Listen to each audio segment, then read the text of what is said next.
Alright, welcome back. This is part 2 of the video where we're going to go into using joints to make volume preservation and fun stuff like that. Finishing up the rig, making all your controllers or the rest of them, everything like that. So, first thing we're going to do, skeleton, we're going to make our joints. Our first joint here, put our second joint at the end, so one at the base of our eyeball and one at the end of our eyeball. Next, we're going to make sure these are first named, so I'm going to call this eye, base, joint, there. Next one's going to be eye, end, joint, there.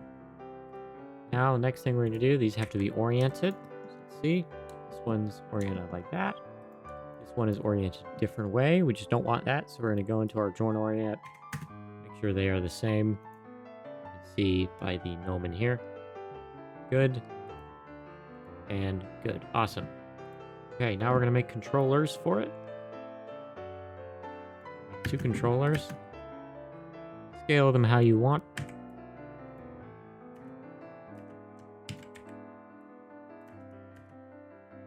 Okay, you're going to want to put one at the bottom, one at the end. Just at the end here. This is why we put our joints on the grid, by the way, just to make this a little easier for ourselves. We're going to name our controllers. We're going to call this eye, base, control, control G that, eye, base, control, group, and same for this one. We call this though eye, end, control, and eye, end, control, group, just like that. Next, we're going to constrain, so we're going to select our controller, select our joint, constrain parent. Same for the bottom one, constrain parent there. All right, cool. Now we're going to bind our skin. So we're going to select both our joints, select our eye base geo, just the base geo, skin, bind skin. Now, you might notice an odd issue here. Let me undo that. So, our eye base geo, or joint, sorry, has way more control over the mesh than the end joint. We don't want that. We want it to be half and half. We want that it needs to be even, right? So there's a couple ways you can do it. I'm just going to do it the easy and kind of stupid way. We're going to go into our eye end joint. Well, first, go into vertex. Object mode, control I, vertex. Here, select half of all the vertices, something like that. Paint skin weights tool. Make sure we're on our end joint.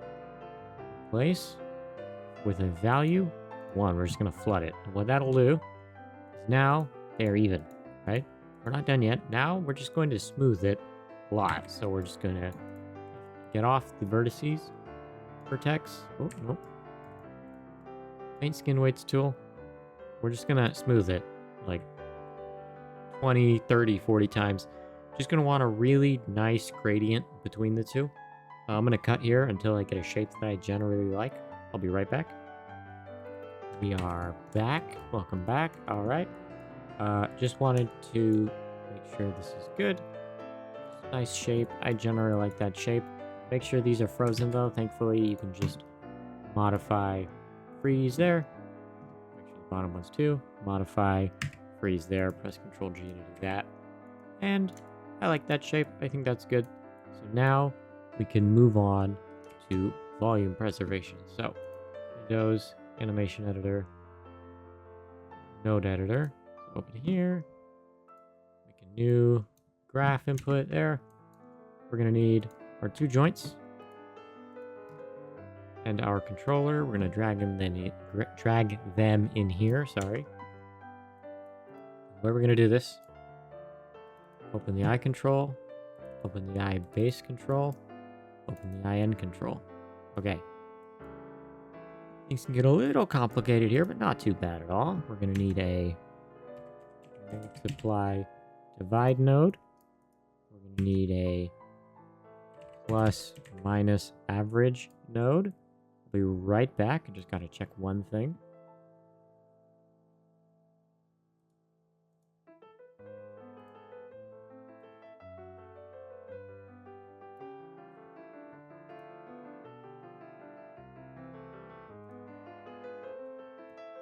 All right, so what we're going to do here, this one, multiply, divide, we're going to set it to divide. This one is going to be, yep, it's sum. Awesome. So we're going to translate, because what we're saying is the translate y of this controller needs to scale these two joints inwards, right? So it needs to scale them in on their y and z. So they need to scale in on the y and z. So how do we do that? Open this up. Translate x, or it's going to be translate y. Going to plug into input 1x. Output x is going to equal.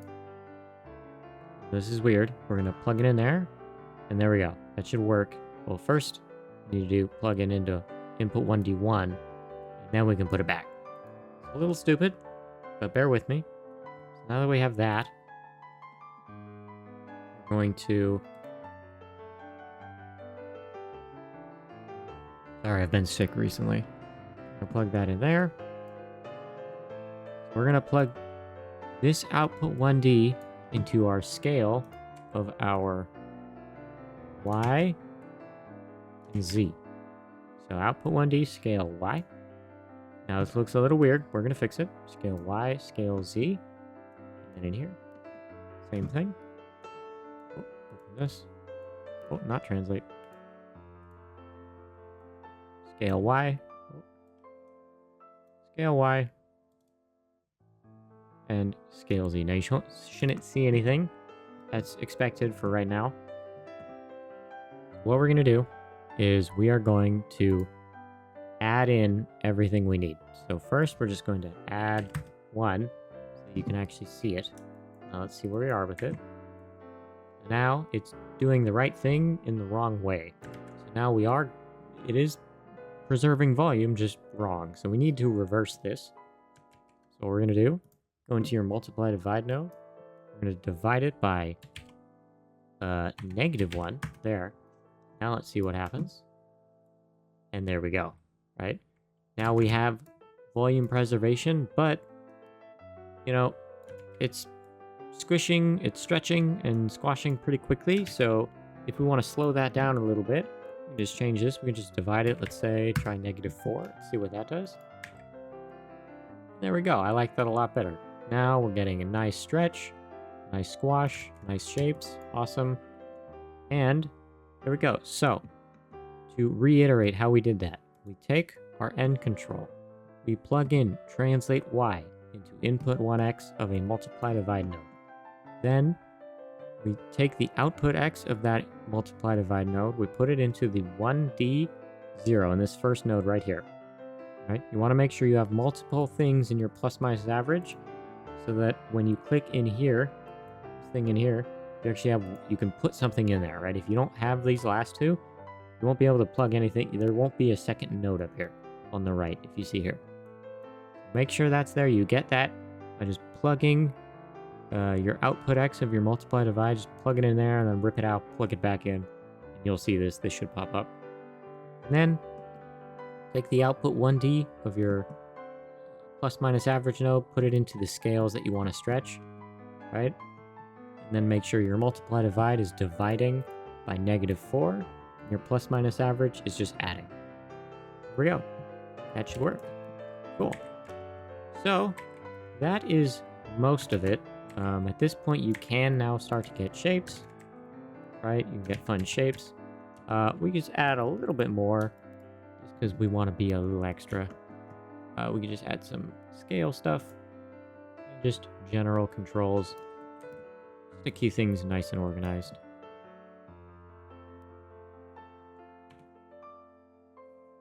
All right, there we go. That is the end of the tutorial. Obviously, the old one had a bit extra. You could scale it up or down, but I feel like this goes over all the important parts of the video. You know, how to make Geo follow along a curving mesh however you want it, how to make it scale, how to get cool deformations, how to get volume preservation, just really basic things like that. I hope you liked watching this video. This is my first tutorial, so you're gonna have to bear with me while I'm learning how to do all this. Thank you so much for watching, though.